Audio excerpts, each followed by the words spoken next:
You're in a waiting room, but this isn't a doctor's office or a job interview. This is the waiting room of your own life. And you've been sitting here for months, maybe years, waiting for something to happen, waiting for the right moment, waiting for motivation to strike like lightning, waiting for someone else to save you. But here's the terrifying truth that's eating you alive inside. You're not really waiting for anything anymore. You've given up. Deep down, beneath all the excuses and the "I'll start tomorrow" promises, you've surrendered to a version of yourself that you never wanted to become. And the most frightening part, you know exactly what's happening. You can see yourself becoming that person you swore you'd never be.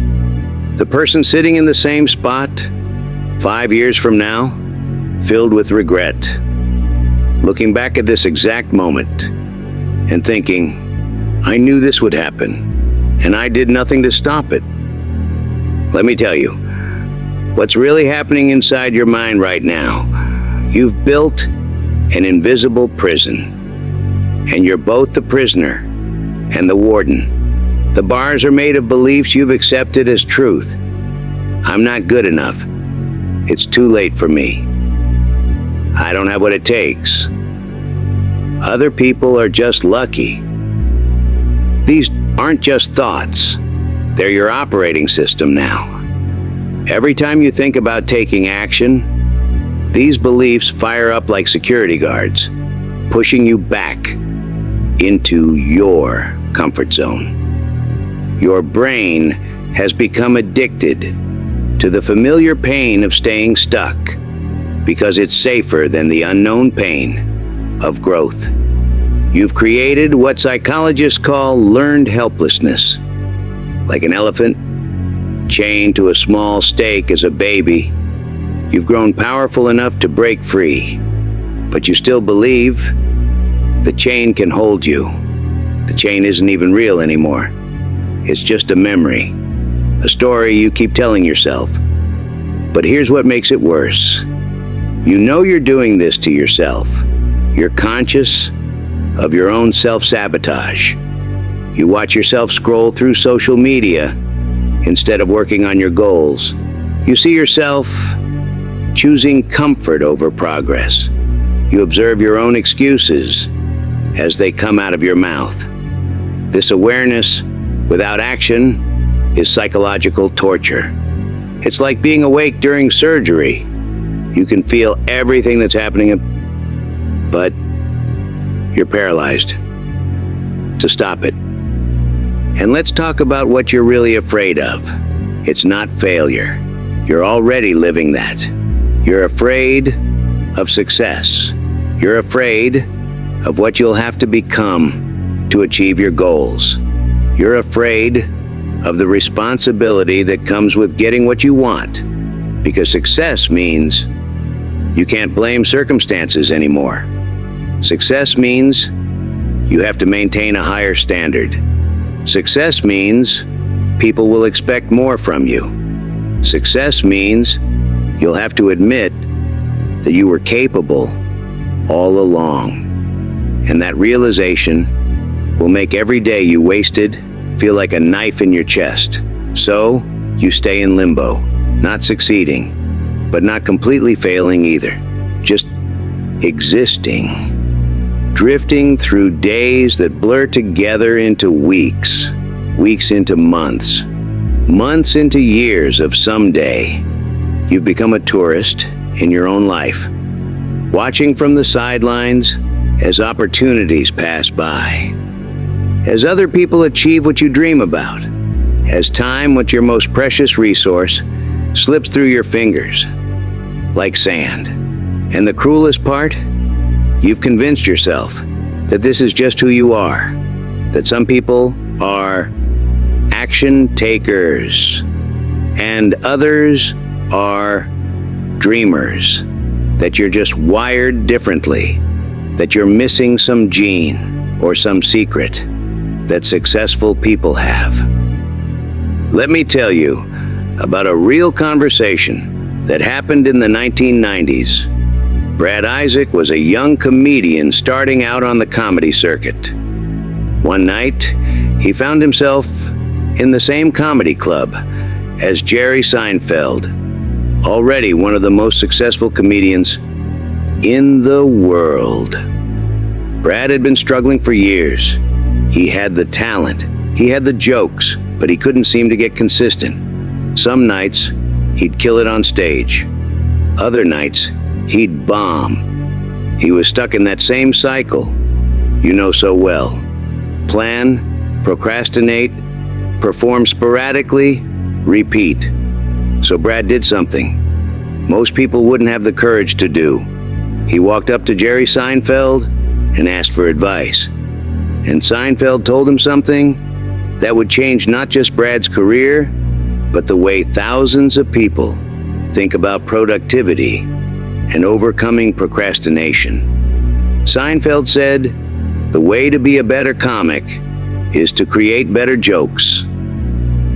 And the way to create better jokes is to write every day." Then he revealed his secret system.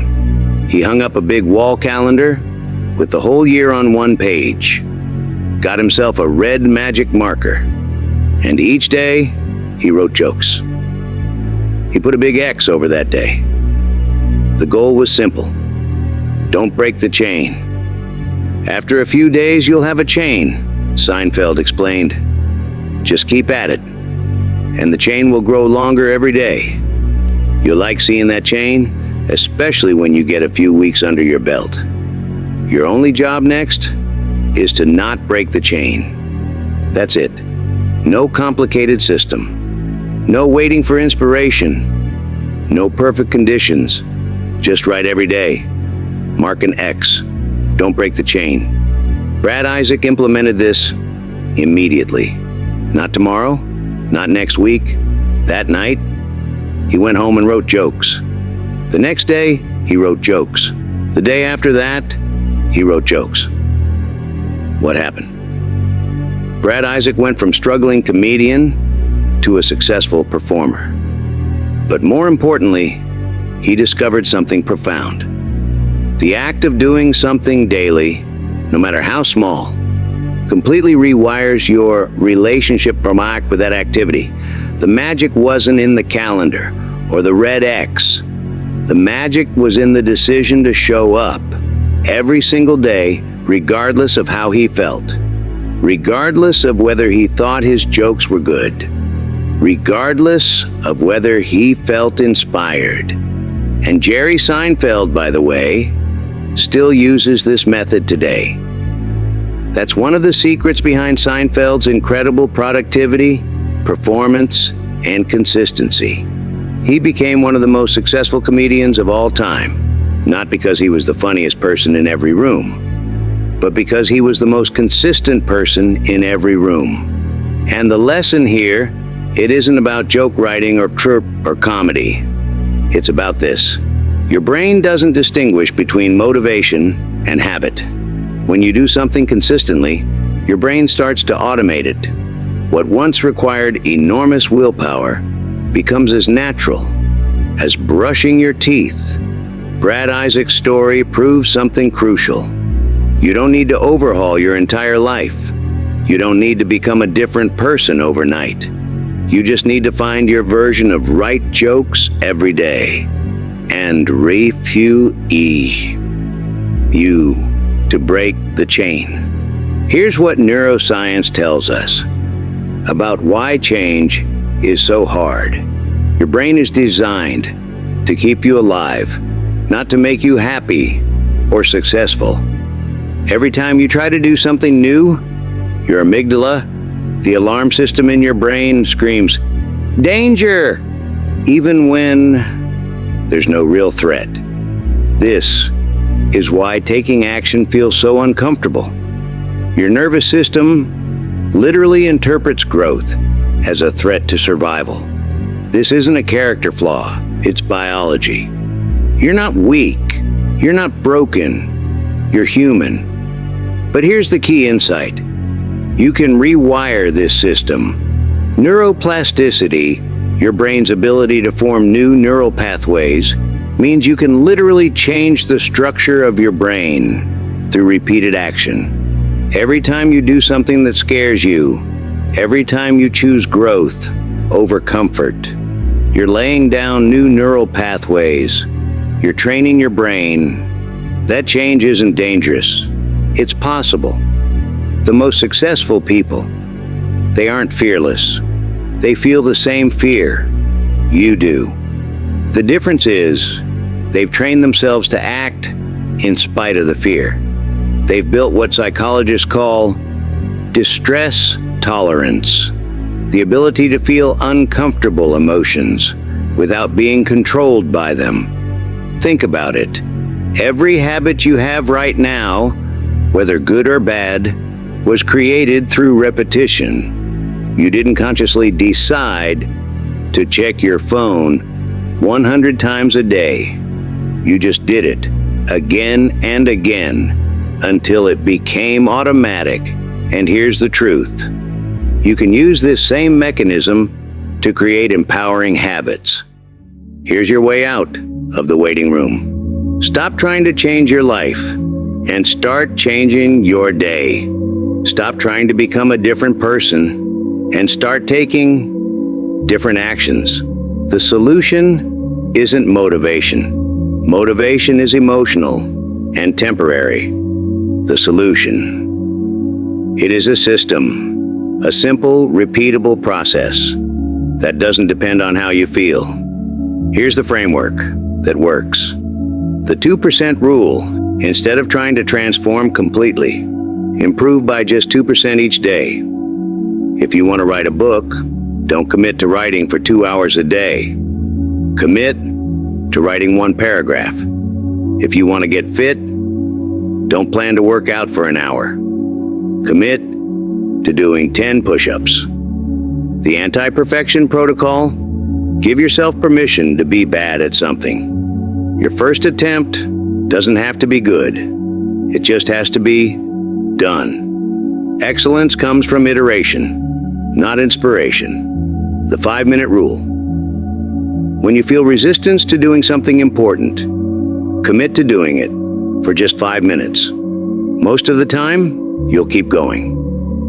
But even if you don't, you've still broken the pattern of avoidance. The progress documentation. Keep a record of every small action you take, not for motivation, but for evidence.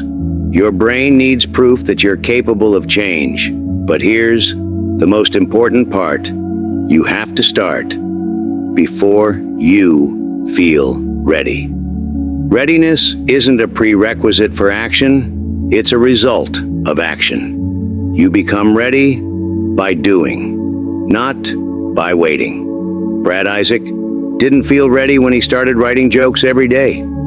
He was uncertain about his material, unsure if his jokes were good enough, but he wrote them anyway. And he marked that X on the calendar, and that single daily action changed the trajectory of his entire comedy career. Let me be brutally honest with you. This won't be easy.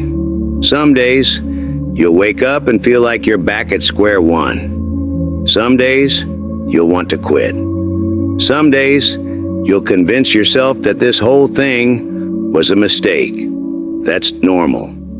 That's not failure, and that's part of the process. The difference between people who change their lives and people who stay stuck isn't the absence of doubt or fear or setbacks. It's the willingness to keep going despite them. You're going to have to do things when you don't feel like doing them. You're going to have to choose discomfort over comfort again and again until discomfort becomes familiar and comfort becomes foreign. You're going to have to disappoint some people. You're going to have to say no to things you used to say yes to. You're going to have to become someone that your current self might not even recognize. But here's what you'll gain. You'll gain respect for yourself. You'll gain evidence of your own capability. And most of all, you'll gain the deep, quiet satisfaction that comes from keeping promises to yourself. You have a choice to make right now. Not tomorrow, not next week, not when you feel ready. Right now, you can close this video and go back to the waiting room. You can tell yourself that you'll start tomorrow, that you need to think about it more, that you need to plan better. You can continue being a passenger in your own life, or you can stand up and walk out of that waiting room. You can accept that you'll never feel completely ready, that you'll never have all the answers, that you'll never eliminate all the risk. You can decide that imperfect action is better than perfect inaction. The person you could become is on the other side of the action you're afraid to take. They're waiting for you to stop waiting and start walking toward them. 5 years from now, you will either be thanking yourself for making this choice, or you will still be sitting in the same spot, still waiting, still planning, still dreaming about someday. Your future self is watching you right now. What do you want to tell them? The waiting room is empty. The door is open. Your life is calling. What are you going to do about it? The time for waiting is over. The time for action is now.